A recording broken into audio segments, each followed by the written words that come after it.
मिसल पाव वाले की सफलता। रामबाग गांव में कुमार परिवार रहता था। इस परिवार में प्रकाश और भावना अपने 3 बच्चों के साथ खेती कर रहे थे। गरीबी होने के बावजूद भी वो सुख शांति से जी रहे थे। लेकिन आज उनके घर एक उदासी थी। क्या तुम तीनों का शहर जाना जरूरी है? हम यहाँ रहकर भी कुछ रास्ता निकाल सकते हैं। माँ, तुम तो जानती हो कि गांव में रहकर हम आपको और पिताजी को एक सुख भरा जीवन नहीं दे पाएंगे। पुणे शहर जाकर हम तीनों नौकरी करेंगे और उन पैसों से जल्द ही आप दोनों को भी शहर बुला लेंगे। राजेश ठीक कह रहा है भावना, और तुम इस बात का शुक्र मनाओ कि तीनों बच्चे एक ही जगह काम करेंगे और एक दूसरे का ख्याल रखेंगे। हाँ माँ, तुम बिल्कुल चिंता मत करो। हम तीनों वहाँ पर कुछ समय गुजार कर खुद का घर खरीद लेंगे और फिर आप दोनों को भी शहर बुला लेंगे।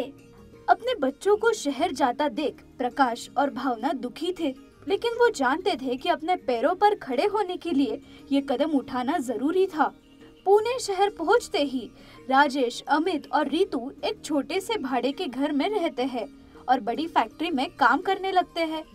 फैक्ट्री में उन तीनों को एहसास होता है कि वहाँ स्टाफ और कर्मचारियों के लिए अलग अलग सुविधा है। तुम तीनों यहाँ कैसे जा रहे हो? यहाँ स्टाफ के लिए खाना मिलता है, तुम तीनों जाकर नीचे वाले हॉल में खाओ। भैया, आखिर ऐसा क्या होगा उस खाने में जो उन्होंने हमें अंदर भी आने नहीं दिया? पता नहीं रितु, लेकिन खुशबू से तो बहुत स्वादिष्ट खाना लग रहा था।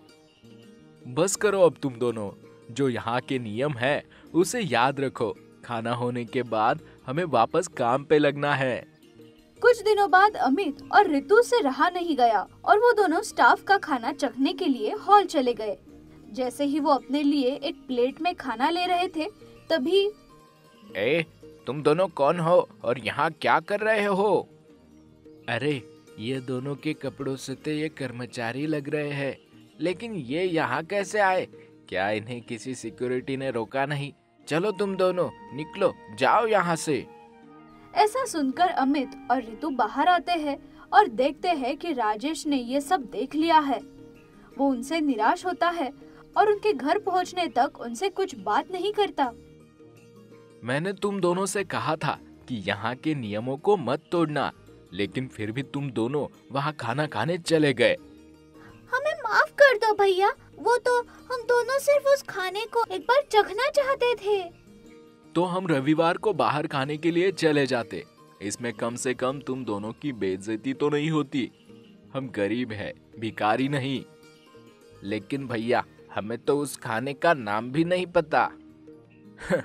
इसमें क्या हुआ अमित, तुम दोनों ने वो खाना देखा तो है। हम किसी अच्छे होटल में जाकर उसका ऑर्डर दे देंगे।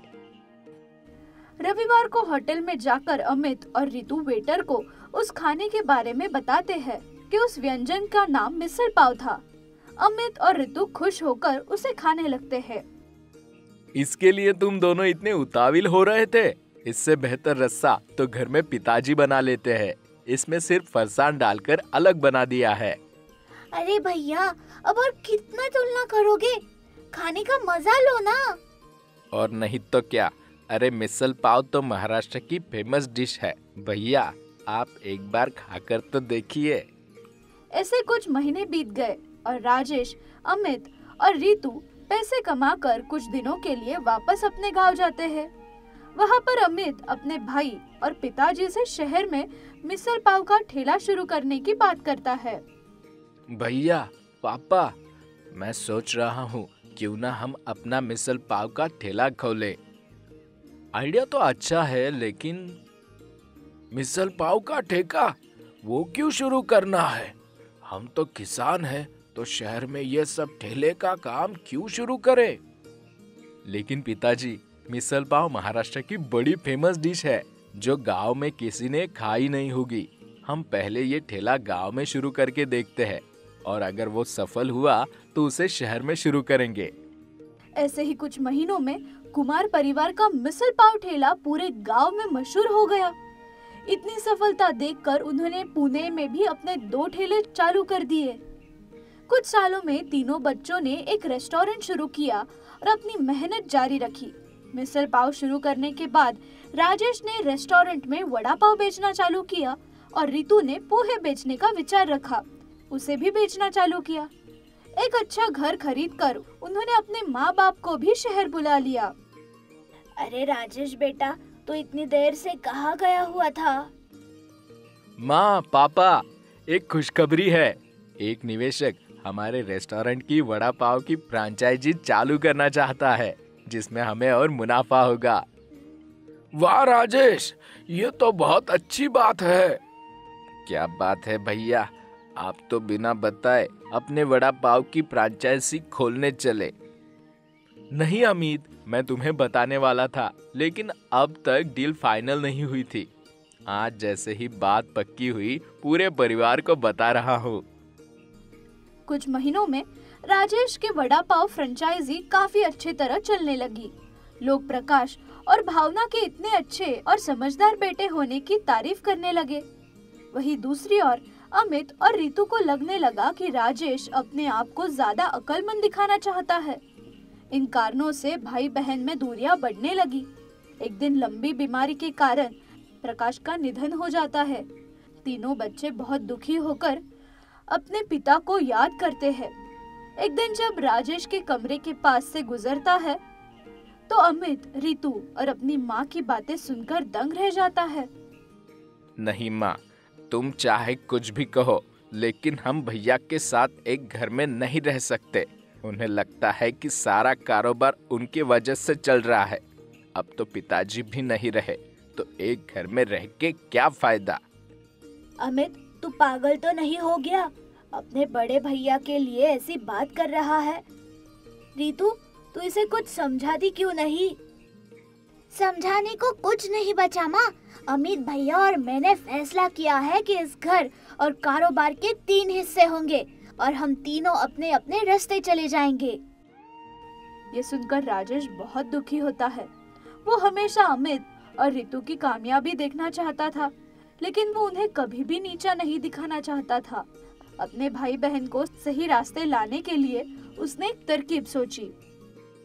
हे भगवान, ये तो जल रहा है, ये कैसे बनेगा? इस वीडियो में तो यही दिखाया था। राजेश की आवाज सुनकर अमित और रितु किचन में आकर देखते हैं कि राजेश कुछ पकाने की कोशिश कर रहा था, जिसमें उसे काफी मुश्किल हो रही थी। भैया, ये आप क्या कह रहे हो? मैं माँ के लिए मिसल पाव, वड़ा पाव और पोहे बना रहा हूँ। सोचा कि इतने दिनों से ये दुखी है, तो कुछ अपने हाथों से बना दूं। हाँ, क्यों नहीं।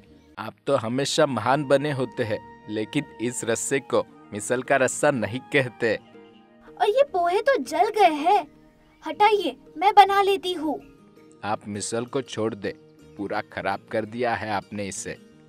राजेश अपने भाई बहन को काम करता देख मुस्कुराता है और कहता है, मैं हमेशा से जानता था कि तुम दोनों की काबिलियत किस में है। तुम दोनों को लगता है कि मुझे सब कुछ आता है, लेकिन असल में मुझे बस अपने भाई बहन को हिम्मत देना आता है। इस कारोबार की शुरुआत तुम दोनों की जिज्ञासा और हिम्मत के बिना होती ही नहीं, और तुम दोनों को लगता है कि मैं तुम दोनों से बेहतर बनने की कोशिश कर रहा हूँ।